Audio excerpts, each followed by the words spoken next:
You know, Sarah Huckabee always says to me, I hate to follow you, but I think she turned the table on me tonight. I want to thank you all for being here and for being involved.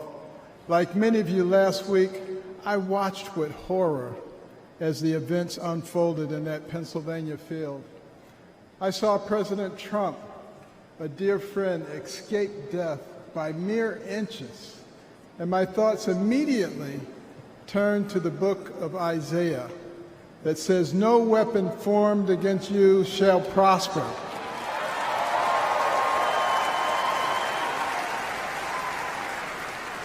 Well, let me tell you the weapons that they used. First, they tried to ruin his reputation, and he's more popular now than ever.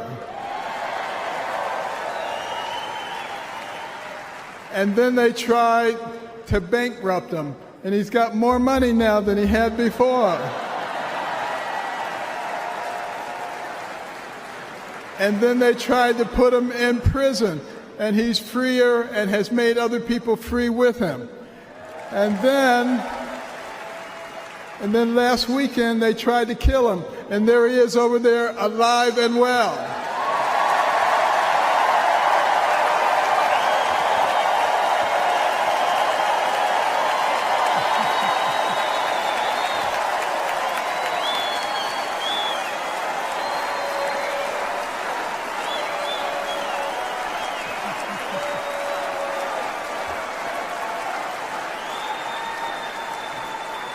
You know, I have no doubt that God lowered a shield of protection over President Trump.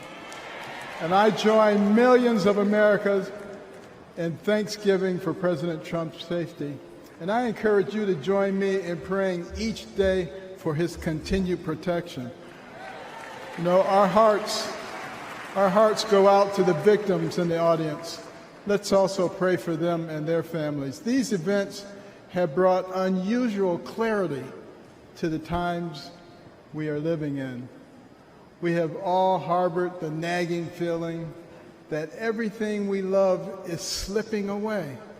All you have to do is turn on the television. The free press, a pillar of any free society, has abused the public trust and resorted to lies, deception, and disinformation. They divide us along lines of race, class, and gender, rather than uniting us around our shared bond as Americans. Our government has been no better, shredding our Constitution and upending the rule of law. We have a wide open border, a broken education system, and chaos breaking out around the world. And on top of it all, we have a president who, well, if you can't say anything good, don't say anything at all. But ask anyone around the world, what does it mean to be an American? Most will tell you that it means unlimited opportunity, that where you begin in life doesn't dictate where you will end. That's the America I grew up in. In no other country could a poor inner-city kid raised by a single mom make it to an Ivy League school, then to medical school, become a successful neurosurgeon, run for president, and eventually become a member of the president's cabinet?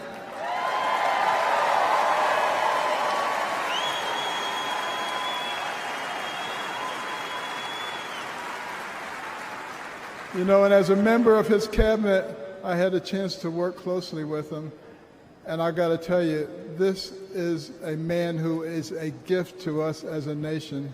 He is very gifted, he is very smart, he is very compassionate, he cares about people.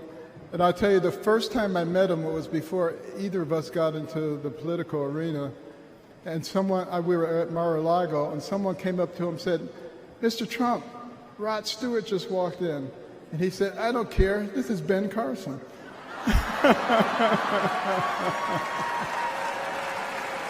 But I feel blessed that I've been able to live the American dream. But my story is moving further out of reach in America today.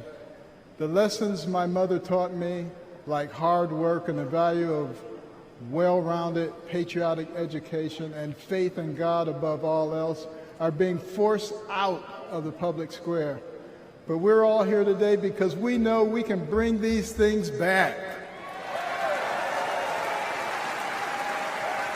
By God's grace, we live in a country where the people rule.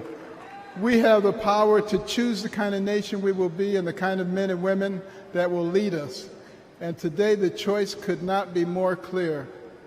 The most repeated phrase in the Bible is this: do not be afraid, or fear not.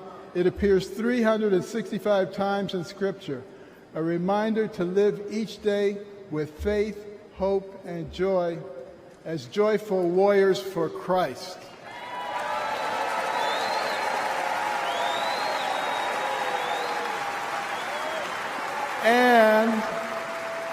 And when God is with us, nobody can stand against us.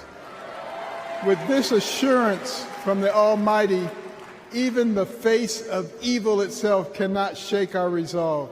We will keep fighting, we will keep praying, and by the grace of God, we will save our country and re-elect President Trump together with Vice President Vance this November. And I want you to remember this.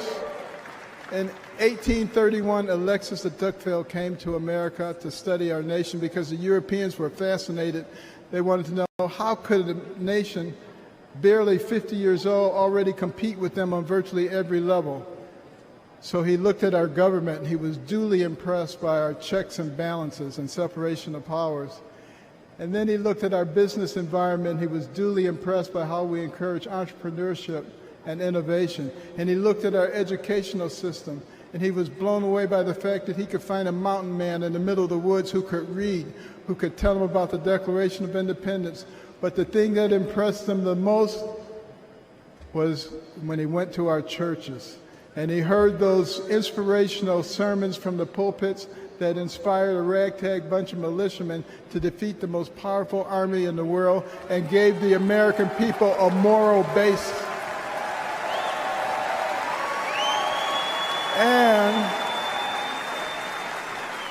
And he concluded his 2-volume set, Democracy in America, with these words. He said, "America is great because America is good. And if America ever ceases to be good, she will cease to be great.